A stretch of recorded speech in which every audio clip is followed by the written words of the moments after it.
cette convention cadre, vous imaginez bien que nous sommes favorables à la mise en œuvre de tels dispositifs. Et effectivement, bon, on sait qu'il y a encore toute une série de progrès à effectuer, puisqu'on sait qu'on n'est pas allé assez loin sur ces premiers programmes ressources. Il s'agit bel et bien de préserver et de restaurer la ressource qui est essentielle. Et je me permets de le dire d'autant plus qu'il y a un élément de contexte qu'on oublie. Ce matin, on parlait d'éco-socio-conditionnalité. N'oublions pas, la 6e limite planétaire dépassée, c'est celle du cycle de l'eau. Celle du cycle de l'eau.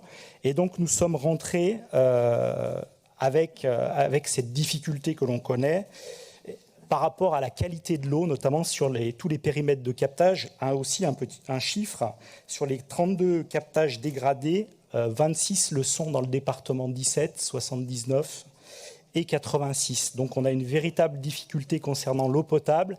Et ne l'oublions pas, la directive cadre européenne de l'an 2000 priorise bel et bien les usages. Le premier usage, l'eau potable. Le deuxième, les milieux. Et enfin, les usages économiques, dont l'usage agricole. Donc pourquoi vous dire ça en préalable?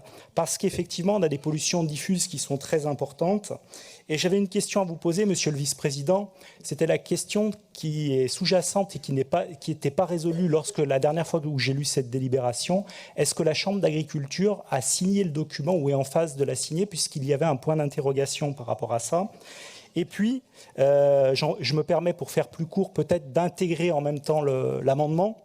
C'est de se dire qu'effectivement, il faut qu'on retrouve une qualité des eaux, et on sait que ces programmes ressources vont nous permettre de les atteindre, même si le bilan, je le répète, de l'ancien dispositif est loin d'être satisfaisant, et qu'il faut que l'ensemble des collectivités et l'ensemble des partenaires, les 13 dont on parle ici, les 13 acteurs fondamentaux, puissent effectivement aller tous dans le même sens pour arriver à regagner cette qualité. Alors, on se permet effectivement, outre, et je rebondis un petit peu sur les propos de Madame Lapré, il ne s'agit pas de cibler effectivement seulement les agriculteurs, et on voit, et c'est notamment un document qui est sorti auprès du journal Le Monde fin février, qui a listé un certain d'autres, je vais y arriver, d'autres polluants, et notamment les fameux PFAS, qu'on appelle aussi les polluants éternels, qui sont en train, sur certains secteurs, d'être particulièrement prégnants. Je pense à 3 secteurs en Nouvelle-Aquitaine, donc autour de lacs, où on a des PFAS, effectivement, qui ont été relevés à des niveaux extrêmement importants. Je pense également aux Deux-Sèvres, et puis je pense également à la Tremblade, où on a relevé, je crois, le record en nanogrammes par rapport aux PFAS, donc ces polluants éternels.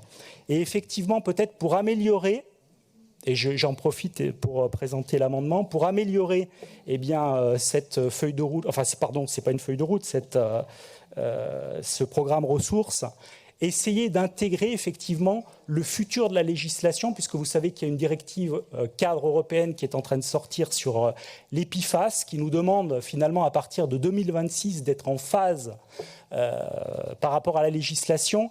Et comme le pas de temps ici du programme ressources est calibré sur 2023-2028, nous pensons effectivement qu'il serait cohérent de travailler bien en amont sur ces thématiques, et d'où effectivement notre proposition d'amendement.